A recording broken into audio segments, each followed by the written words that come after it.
So we're back with the beginner series again today, and I thought it's time to switch maps. We got the Hyperion scope unlocked last time, and I think that's really important to get some decent sights before you do make that switch. And also, I bought the Antler Rattler color. It was 6,000 in-game cash, and the Axis Deer Screamer color comes with the Parque Fernando DLCs. So the reason I'm doing that now, when you switch maps, at least to a map you've never been on, you're not going to start at an outpost, and we might need those colors before we get to an outpost. So I'll switch over there, and I do just want to mention, because I saw it just before I started this, if you're new to the game and you don't have any of the reserved DLCs, you can buy a bundle that has all of them, and it's 25% off on Steam. I don't know if it's on consoles, unfortunately, but that goes until October 4th, so if you want that, that's out there. I think that would be probably a decent purchase, to be honest. All the reserves are pretty cool. And also, that's the 30-6. Let's not pass up a chance for some free money and XP. I don't think I'll take aerial shots. Some of you guys on console were saying that's difficult, so I'll try to avoid doing that, because that actually would be quite difficult, I think, to hit flying ducks with a controller. And actually, the nice thing about these docks like this, the ducks will float right under you, so you can just stand to wait, come right to you. Don't have consec, so that's going to cost us a little bit of cash, but we'll take that. And we need to go to a lookout point, which is right there, and it tends to be a good area for mule deer rest zones if you're coming to Parque Fernando anyway. Take your time getting to that lookout point, because there very well could be mule deer hanging out in the area. Well, there's a reason to use the Axis Deer Screamer that I mentioned. I should probably move it into a slot where I can use it. But we'll try to bring that guy in. So this is one of the species that specifically I thought coming to Parque Fernando was a good idea for. Axis deer are really weak. And the Mosin is really strong for the weapon class. So actually both Axis deer and black buck are really weak. So you really don't have to make great shots, and there's a lot of them. I mean, we're literally just getting started here, and we got a level 4 Axis deer already. And they give decent cash, honestly. It's not crazy, but for what they are, it's quite good. I mean, 700 cash for an animal that's as easy to get as this, plus we are lacking a little bit of consec, so we'd have more. It's really, really decent. And that's a level up. And we have Mule Deer Warning Call. Now, the Deer Bleat does call in Mule Deer. Another reason I think Parque is a good map to switch to, because you have a lot of colors. And we have a skill point, so I want to get to soft feet anyway, so we're just going to keep spending points in tier 1 until we unlock that. And actually, there's even a small buck, so we'll take that. As I've been saying, bucks will give better cash and XP than does, so when you get the chance, that's definitely the way to go. Where are you going? Slowed down enough anyway. And much like the Axis Deer and Black Buck, at least if you're using the 30-6, mule deer are really easy to take down, and that's the nice thing about Parque Fernando. It's actually quite beginner-friendly. So, 970 cash for that tiny little guy. And we still have the lookout point to go to. So, we've made it up to the top of the lookout point, and as I mentioned, mule deer like to rest right here beside it. So, I think we're going to hit our deer bleed again, because the angle for the buck's not good, and I keep saying, you want bucks when you can get them. That little bit of bonus cash and XP actually makes a difference. And we're going to try to get 2 if we can. So that's 1. And that's 2. So you got like maybe a second and a half before animals will flee most of the time. Sometimes they seem to flee immediately.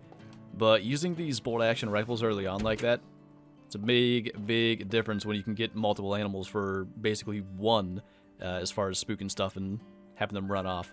And actually, since I'm thinking about it, you could just stay up there and wait for the mule deer to come back and take out the couple of other does, because as we talked about in the last video, animals will just come right back to zones. Even if you just shot animals out of it, even if you just spooked them, they will return.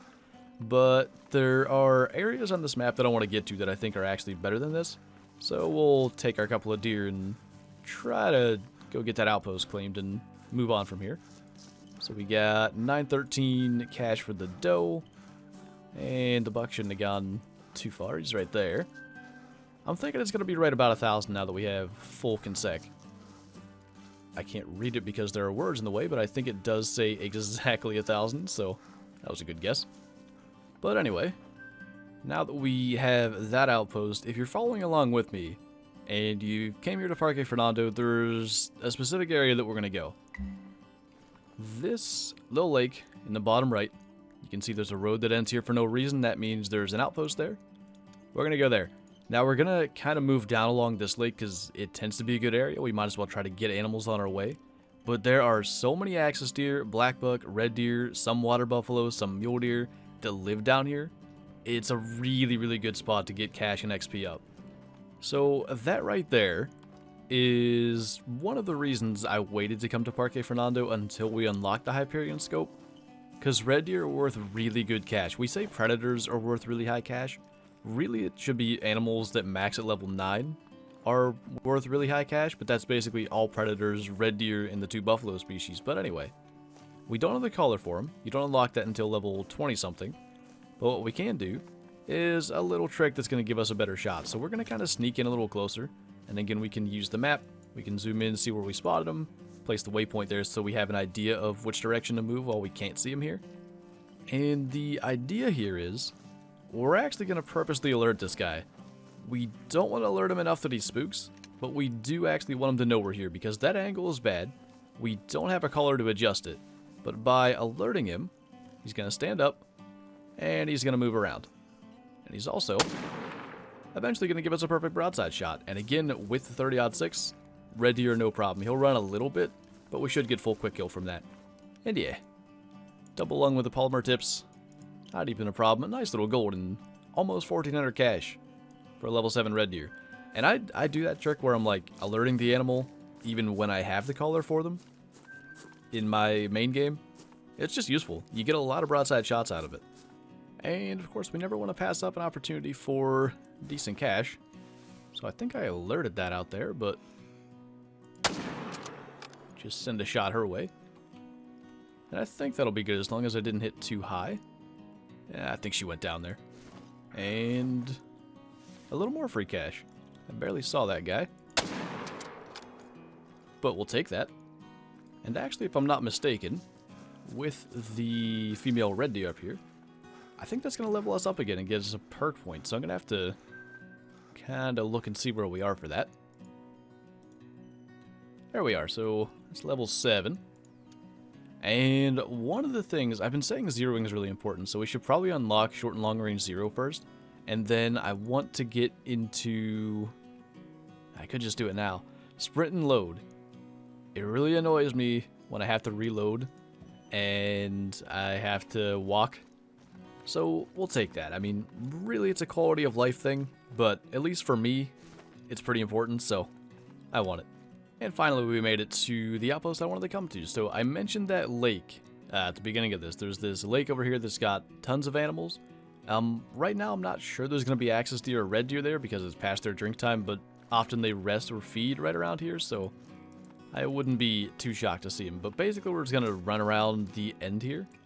So you see like this little part that sticks out. We're going around that and then to there. Okay, so these guys we don't necessarily want to deal with. They give really good cash, but they're also incredibly aggressive. Also, it looks like I spooked a bunch of black buck out of here. But, we're going to kind of change this because I want to show you something. There's a fair chance the buffalo might charge us, at least 1 or 2 of them, but we'll see what happens. So this is what I wanted to show. Animals basically have a path, and the path around this lake brings all the animals literally just trotting by you broadside at a decent shooting range. Now, I want to use this tomorrow for something pretty useful. So I don't want to add too much hunting pressure here, but we are definitely going to shoot something.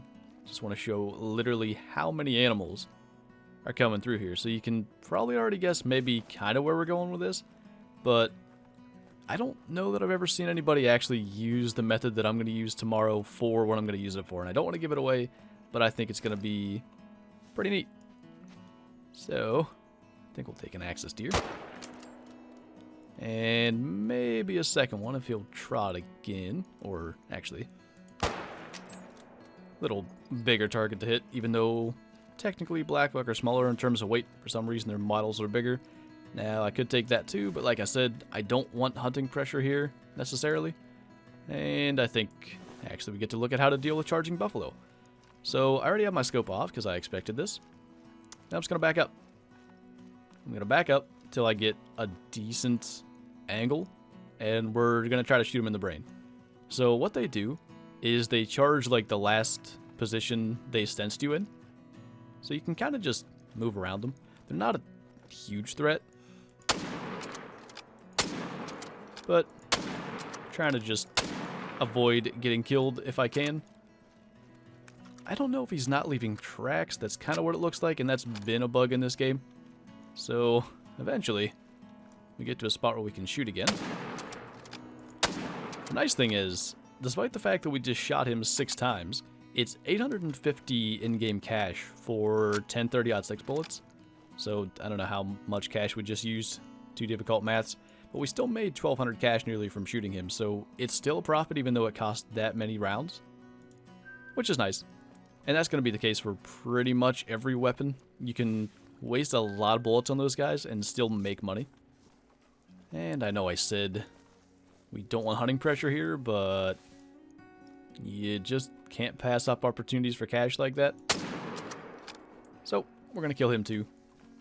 And I may have to clear some pressure before we do that tomorrow, but we'll kind of see what happens. So we have a gold axis deer.